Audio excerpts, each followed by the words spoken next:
अस्सलामुअलैकुम। इस वक्त मैं मौजूद हूँ कॉन्टिनेंटल के बैक पे और रैम्बो किसी तारुफ का मोहताज नहीं है।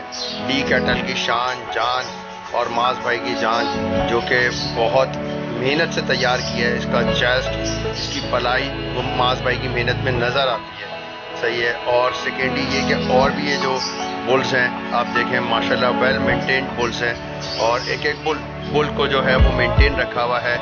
आप देखें माशाल्लाह माशाल्लाह हैवी ड्यूटी है, सारे बुल्स हैवी ड्यूटी है और एक से बढ़कर एक है माशाल्लाह। उमर खान भाई की जो कुर्बानी अल्लाह पाक उसको कबूल फरमाए।